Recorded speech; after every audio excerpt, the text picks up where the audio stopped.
এটা হচ্ছে আমাদের এই বছরের ঠাকুর। কেমন হয়েছে কমেন্ট করে জানিও। তো দুটোর সময় আমি উঠেছি লক্ষ্মী পুজোর দিন। মা তো চিৎকার চেঁচামেচি করে আমার পুরো অবস্থা খারাপ করে দিল।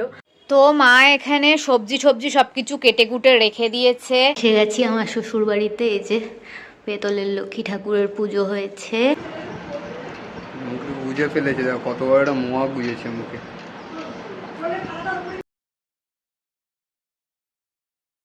এখানে খিচুড়িও একদম রেডি হয়ে গেছে। উপাসী প্রাণী না প্রাণদায়িনী। আপাতত এখানে আমি পুষ্পপত্র গোছাচ্ছি।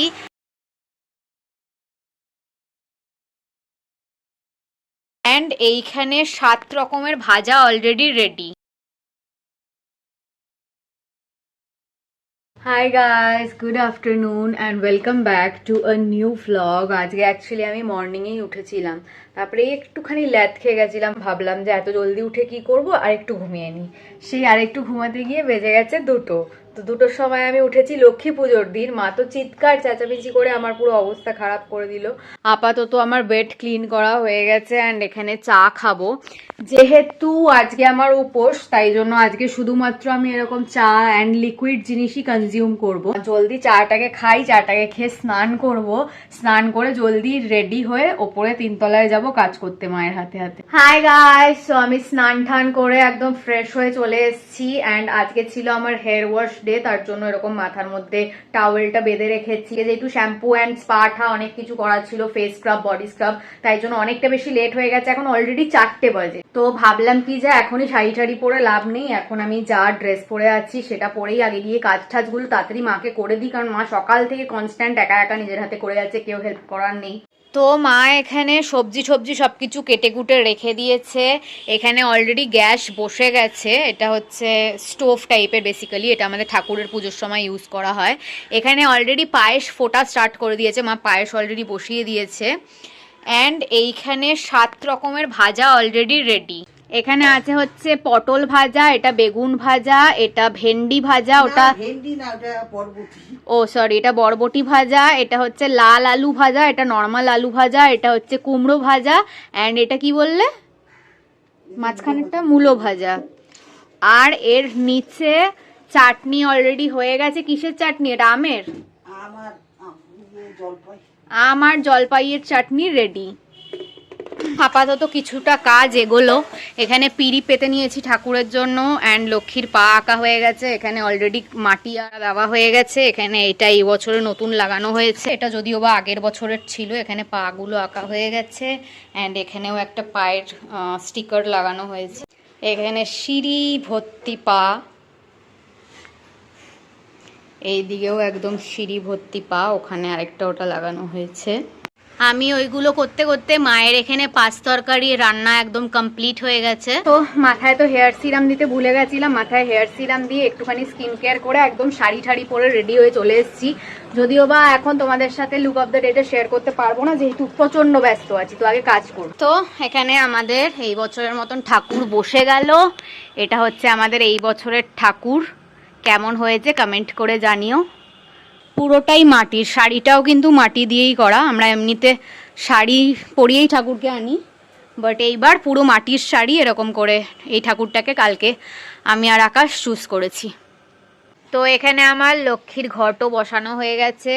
স্বস্তিক চিহ্ন টিহ্ন সব কিছু এঁকে আমের পাতায় সিঁদুর দিয়ে, ডাবে সিঁদুর দিয়ে, সব কিছু দিয়ে আমার লক্ষ্মীর ঘট বসানো হয়ে গেছে। তো এখানে খিচুড়িও একদম রেডি হয়ে গেছে অ্যান্ড এখানে আমি ততক্ষণ এগুলো সব গুছিয়ে নিলাম। যত নাড়ু মোয়া আছে ওগুলো দেওয়া হয়ে গেছে। এখানে এগুলো মিষ্টি, তারপরে এগুলো কি একটা যেন বলে, ঠিক মনে নেই আমার, ওগুলো সব কটা দিয়ে গোছানো হয়ে গেছে। ওইগুলো এইগুলো কদমা দেওয়া হয়ে গেছে, কদমা নকুলদানা ওগুলো সব হয়ে গেছে। ওখানে ভুজি দেওয়া হয়ে গেছে অ্যান্ড ওখানে লক্ষ্মীর যে ছাপি, যেটা আমাদের বাড়ির একটা রিচুয়াল, সেগুলো সব কিছু দিয়ে ওখানে সব গোছানো আছে বেসিক্যালি। তো আপাতত এখানে আমি পুষ্পপত্র গোছাচ্ছি অ্যান্ড এখানে আলু আর ফুলকপির তরকারিও একদম রেডি হয়ে গেছে অ্যান্ড এখানে ঠাকুরের জন্য খাবার বাড়া রেডি হয়ে গেছে। এখানে একজন এসেও গেছে, এসে ফল ঠল কাটা স্টার্ট করে। তো এখানে পোলাও রেডি করে নিয়েছে মা অ্যান্ড এখানে আজকের মতন মোটামুটি সব কিছুই রেডি, মিষ্টি টিষ্টি সব কিছু দিয়ে একদম ফুল অ্যান্ড ফাইনাল রেডি। এবার পুজোতে বসা হবে।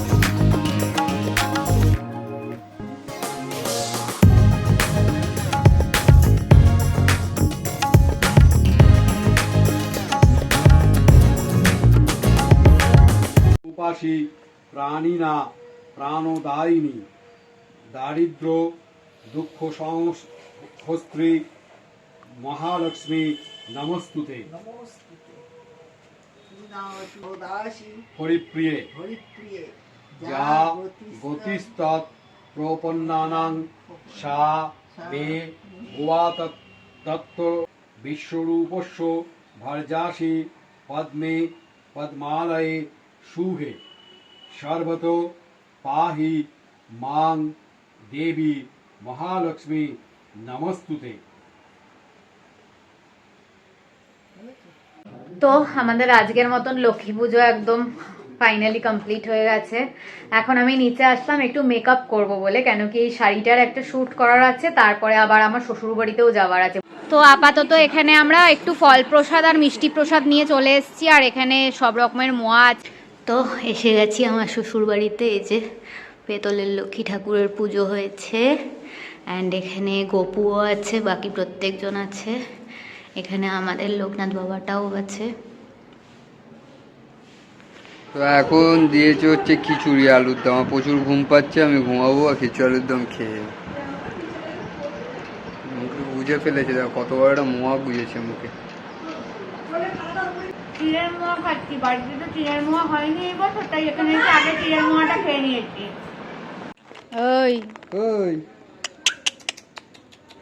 আয় নিয়ে যা নিয়ে যা নিয়ে যা নিয়ে যা কুটকু। তো আমরা গিয়ে ওখানে একটু প্রসাদ খেলাম, খিচুড়ি আর আলুর দমও খেলাম, ভোগ প্রসাদ যেটা বেসিক্যালি। সো এই এক ব্যাগ প্রসাদ নিয়ে গেছিলাম, আবার এই এক ব্যাগ ভর্তি করে প্রসাদ পাঠিয়েও দিয়েছে। তো চলে এসছে এখন আমার শ্বশুর বাড়ির খাবার দাবার। ও খেয়ে দিয়ে আকাশ বেরিয়ে গেছে, আমারও মোটামুটি ডিনার কমপ্লিট হয়ে গেছে। তারপরে গিয়ে তিনতলায় আমি আর মা আবার সব কিছু গোছালাম, ভালো করে ঘর ঠর সাফ করলাম, যা যা এক্সেস খাবার বেঁচেছিল সেগুলোকে ফ্রিজে ঢোকানো থেকে স্টার্ট করে সব কিছু। প্রচণ্ড হাঁপিয়ে গেছি, এখন অবধি মেকআপ রিমুভ করতে পারিনি। আমার ঘর এখনো অবধি এতটা বেশি আনক্লিন আছে, আমার ঘরটাকে জলদি গোছাতে হবে। তারপরে বাকি ব্লগটাকে কন্টিনিউ করছি। এখন অলরেডি বাজে, তোমরা দেখতে পাচ্ছ, আই থিঙ্ক সো টিভিতে 12:30 বাজে। সো আমি মেকআপ রিমুভ করে একদম ফ্রেশ হয়ে চলে এসেছি। এখানে আপাতত চলছে গোপাল ভাঁড়, অ্যান্ড অনেকদিন ধরে তো আমি আমার হাতের লোহার চুড়িটা পরছিলাম, বাট আজকে অনেকদিন পরে সেটাকে চেঞ্জ করলাম। চেঞ্জ করে এরকম ল্যাভেন্ডার কালারের দুটো কাচের চুড়ি পরেছি। সো আমার আজকের মতন একদম বেড ক্লিন করা হয়ে গেছে, অ্যান্ড আকাশ তো যাওয়ার আগে জল ঠলগুলো ভরে দিয়ে গেছে, কারণ আজকে আমি প্রচণ্ড টায়ার্ড ছিলাম। অ্যান্ড অলসো এগুলো দেখানো হয়নি তোমাদেরকে, আকাশ আজকে আমার ঘরের যে ঠাকুররা আছে তাদের জন্য ফুলের মালা নিয়ে এসছে। এইখানে ফুলের মালা একটা দেওয়া হয়েছে, আর এখানটায় একটা ফুল দেওয়া হয়েছে, অ্যান্ড ওখানে ভোলে বাবার জন্যও একটা মালা নিয়ে এসে ভোলে বাবাকেও পরিয়ে দিয়েছে। সো আজকে তো তোমাদেরকে দেখানোই হয়নি আমার চুলের আপডেট, যেহেতু আজকে আমি শ্যাম্পু করেছিলাম। যদিও বা আমি তো দুপুরবেলা শ্যাম্পু করেছিলাম, শ্যাম্পু করার পর থেকেই আমি চুলটা কনস্ট্যান্ট আমি বেঁধে রেখে দিয়েছি। একটা সেকেন্ডের জন্য আমি চুলটাকে খুলিনি, তার জন্য আমার ভেতরে ভেতরে এখন অবধি ভেজা আছে। মানে এখন আমি তো হেয়ার ড্রায়ার দিয়ে আজকে ড্রাইও করতে পারিনি, যেহেতু স্নান করেই সঙ্গে সঙ্গে আমি তিনতলায় কাজ করতে চলে গেছিলাম। এখন বাজে হচ্ছে রাত 2, অ্যান্ড আই থিঙ্ক এটা আমি আজকে ওয়াশ করলাম for the 14th or 13th time, আমার এক্স্যাক্টলি মনে পড়ছে না। নেক্সট টাইম যখন ওয়াশ করবো তোমাদেরকে শিওরলি জানিয়ে দেবো। This is how my hair looks like after the 13th wash or 14th wash. And firstly তো আজকে অনেকটা বেশি ওয়েভি অ্যান্ড কার্লি লাগছে। প্রথমত তো হেয়ার ড্রায়ার দিয়ে চুল ড্রাই করা হয়নি, সেকেন্ডলি আমার চুলটা আমি শ্যাম্পু করার পর থেকে কনস্ট্যান্ট এরকম করে মানে বান করে রেখে দিয়েছি, তো চুলটা শোকায়ও নি, আর ভেজা যেহেতু ছিল বান করে রেখে দিয়েছি, অনেকটা কার্লি হয়ে গেছে। 40টা ওয়াশ অব্দি চুলটা স্ট্রেট থাকবে, তারপরে স্ট্রেটনিং এর যে এফেক্টটা সেটা আস্তে আস্তে নষ্ট হওয়া স্টার্ট করবে। But to be very honest, প্রথম কিছু সপ্তাহ অনেকটা বেশি স্ট্রেট ছিল, বাট আস্তে আস্তে তো তোমরা নিজেরাও দেখতে পাচ্ছ যে অনেকটা ওয়েভি হয়ে যাচ্ছে। স্ট্রেটনিং এর যে এফেক্টটা সেটা অনেকটাই বেশি কমতে স্টার্ট করে দিয়েছে। বাট এটা যেহেতু একদম পার্মানেন্ট স্ট্রেটনিং নয়, এটা যেহেতু একটা ট্রিটমেন্ট, বোটক্স ট্রিটমেন্ট, ন্যানোপ্লাস্টিয়া করো, কেরাটিন করো, যাই করো, এই ট্রিটমেন্টগুলোতে ফার্স্ট কিছু সপ্তাহ এরকম স্ট্রেট থাকে, তারপর থেকে কার্ল হওয়া স্টার্ট করে। বাট তোমরা যদি ভালো করে কেয়ার রাখো, এই কার্ল হওয়া স্টার্ট করার পরেও কিন্তু চুলটা অনেকটা বেশি ম্যানেজেবল থাকে। তো আমার অ্যাকচুয়ালি যেরকম চুলের হেয়ার টেক্সচার, চুল একদমই ম্যানেজ করা যায় না।